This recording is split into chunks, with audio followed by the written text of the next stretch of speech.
ये देखिए चीन के राष्ट्रपति भारत के प्रधानमंत्री का अगवानी करते हुए उनसे हाथ मिलाते हुए। It's probably the handshake of the decade. Two nuclear-armed neighbors, two rising economies, and two population giants. It doesn't get bigger than this. 同为文明古国、发展中大国。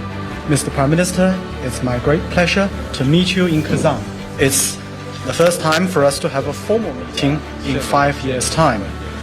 आपसे मिलकर खुशी है। इस टाइम हमारे पास रिपोर्ट है इंडियन मीडिया की तरफ से। इंडियन मीडिया कह रहा है कि इंडिया नेपाल के ताल्लुकात जब से खराब हो रहे हैं तब से दोनों ममालिकों के बीच में ट्रेड भी सही नहीं हो रही। जहां पे इंडिया नेपाल के बीच में पहले बहुत ज्यादा ट्रेड होती थी, अब यहाँ पे ट्रेड भी नहीं हो रही है। इन दोनों ममालिकों के बॉर्डर्स को देखा जाए तो कहा जा रहा है कि यहाँ पे काफी खतरात है, तो जिसकी वजह से दोनों ममालिकों के बीच में ट्रेड भी नहीं हो रही और दोनों ममालिक एक दूसरे पर इल्जाम भी लगा रहे हैं। इंडियन मीडिया की रिपोर्ट देखेंगे, आपके साथ शेयर करेंगे कि इंडिया क्यों नेपाल के ऊपर इल्जाम लगा रहा है। ये देखिए चीन के राष्ट्रपति भारत के प्रधानमंत्री का अगवानी करते हुए उनसे हाथ मिलाते हुए। It's probably the handshake of the decade. Two nuclear-armed neighbors, two rising economies, and two population giants. It doesn't get bigger than this. 同为文明古国、发展中大国。 Mr. Prime Minister, it's my great pleasure to meet you in Kazan. It's the first time for us to have a formal meeting in 5 years' time. आपसे मिलकर खुशी है। कई सालों की गहमा गहमी के बाद आखिर भारत और चीन के बीच कई मुद्दों पर आपसी समझदारी बनने लगी है। एलएसी पर दोनों देश बफर जोन बनाने के लिए जहां राजी हुए हैं, वहीं लगभग 5 सालों से बंद कैलाश मानसरोवर यात्रा पर भी सहमति बनती दिख रही है। महत्वपूर्ण बात ये भी है कि भारत और चीन के बीच जो एमओयू हुआ है उसमें सहमति के रूप में एक बिंदु ये भी है कि भारतीय श्रद्धालु उत्तराखंड और तिब्बत की सीमा रेखा पर मौजूद लिपुलेख दर्रे से पहले की तरह कैलाश मानसरोवर यात्रा कर सकेंगे। लेकिन भारत और चीन के बीच बनती इस सहमति से नेपाल में विरोध की आवाजें आने लगी हैं। नेपाल दोनों ही देशों से नाराज बताया जा रहा है। नेपाल का भारत पर आरोप है कि उसने उसके 3 गांव कब्जाए हुए हैं, जबकि चीन से इसलिए असहमत है क्योंकि वो भारत के श्रद्धालुओं को उस इलाके से यात्रा कर तिब्बत में प्रवेश करने की अनुमति देने जा रहा है, जो नेपाल का इलाका है। हालांकि ऐसा नहीं है कि नेपाल ने ये विरोध अभी हाल के घटनाक्रम के दौरान ही किया हो। नवंबर 2019 में जब भारत सरकार ने नया नक्शा जारी किया तो उसके विरोध में नेपाल सरकार ने भी विरोध जताते हुए नेपाल का नया नक्शा तैयार किया था, जिसमें भारत के 3 गांव गोंजी, नाभी और आदि कैलाश वाला क्षेत्र जोलीकांग भी था। इसके साथ ही मई 2020 में तत्कालीन रक्षा मंत्री राजनाथ सिंह ने धारचूला से लिपुलेख तक कैलाश मानसरोवर मार्ग चौड़ीकरण के काम का उद्घाटन किया तो नेपाल ने आरोप लगाया कि ये सड़क उसके क्षेत्र के कई गांव से गुजरती है। तो आखिर भारत और नेपाल के बीच क्या है ये ऐतिहासिक कालापानी विवाद, जो लगभग 200 साल बाद 2019 में नेपाल की ओली सरकार के दौरान बंद बोतल से बाहर आया? क्या है इसका ऐतिहासिक पक्ष, या सीधे शब्दों में कहें तो किसका है उत्तराखंड के सुदूर पूर्व में मौजूद 3 गांवों पर हक? भारत नेपाल के बीच कालापानी लिपुलेख लिम्पिया सीमा विवाद एक बार फिर से दोनों देशों के संबंधों पर असर डाल रहा है। नेपाल के सभी दल उस नक्शे से सहमत हैं जो 20 मई 2020 को नेपाल के सर्वे विभाग ने जारी किया और जिसमें कालापानी लिपुलेख लिम्पियाधुरा के बीच के 335 वर्ग किलोमीटर के क्षेत्र को अपना दिखाया है। नेपाल के अनुसार यह क्षेत्र भारत ने कब्जाया हुआ है और भारत के अनुसार यह क्षेत्र सिंगौली की संधि के समय से ही उसके पास है। बहरहाल नेपाल की संसद ने 10 जून 2020 को इस नए नक्शे को स्वीकृति दे दी है। लेकिन ये विवाद 2020 से शुरू नहीं हुआ। असल में इस विवाद की जड़ें जाती हैं लगभग 200 साल पहले के उस साम्राज्यवादी दौर में, जहां एक ओर हारा हुआ गोरखा साम्राज्य था तो दूसरी ओर ईस्ट इंडिया कंपनी का परचम बुलंद था। कि जब 1815 में नेपाल वॉर हुआ और नेपाल वॉर के बाद गोरखे पराजित हो गए और गोरखों ने पराजित होने के बाद एक तरीके से ये मान लिया कि काली नदी को बॉर्डर बनाया जाए। यहाँ पर यह भी बताने की बात होगी आखिर नदियों को बॉर्डर क्यों बनाया।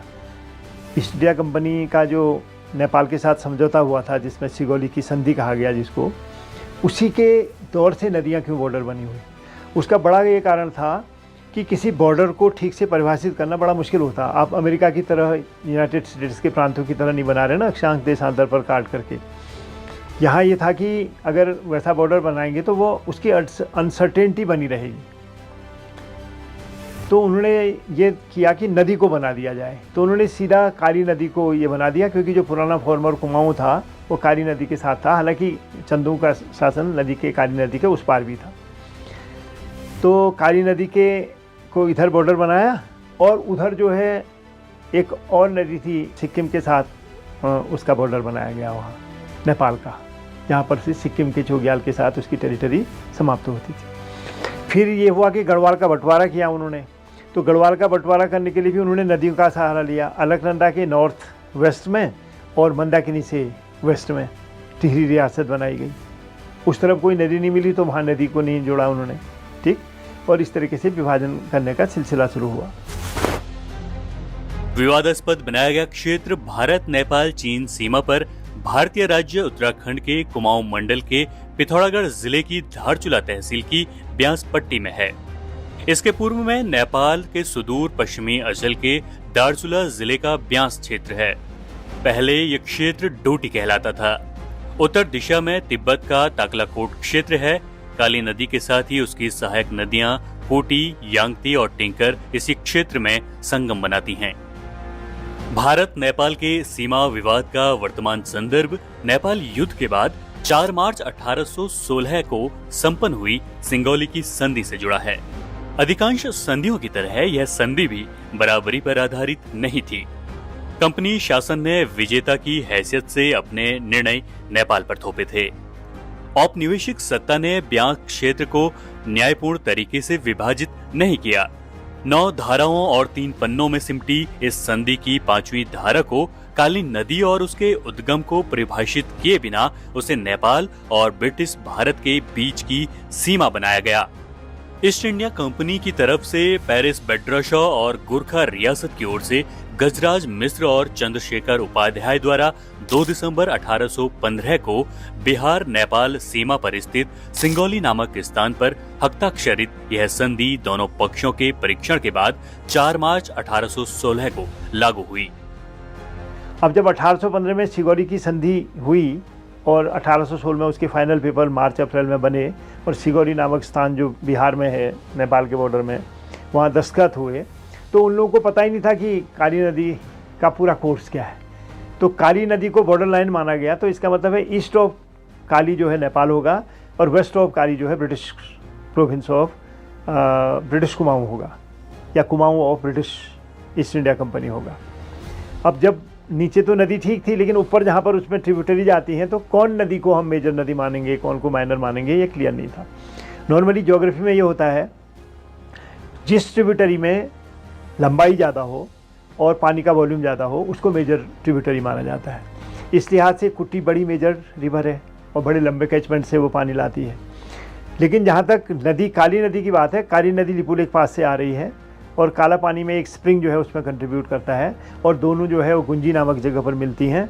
फिर उसके बाद और नीचे को बह के आती हैं, तो फिर उसके बाद गरबियांग आता है जहाँ टिंकर नदी उसमें मिलती है।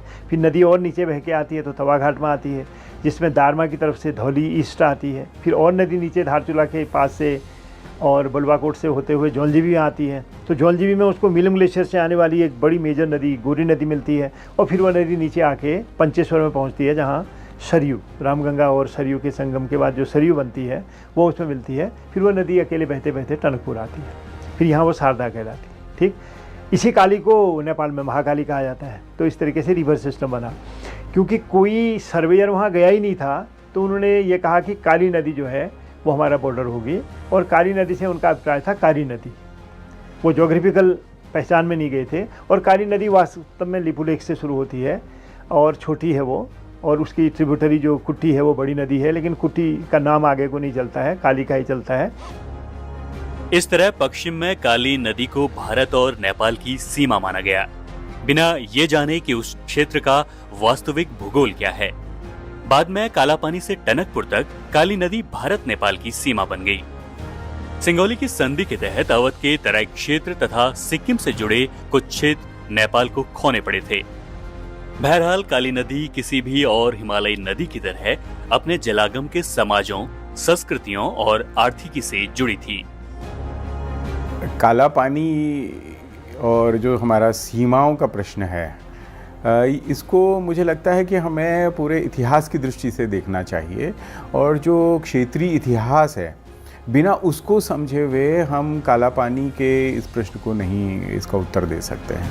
दरअसल भारत और नेपाल का ये वाला जो हिस्सा है, इस हिस्से की एक अपनी साझी संस्कृति है, साझी विरासत है, साझा इतिहास है।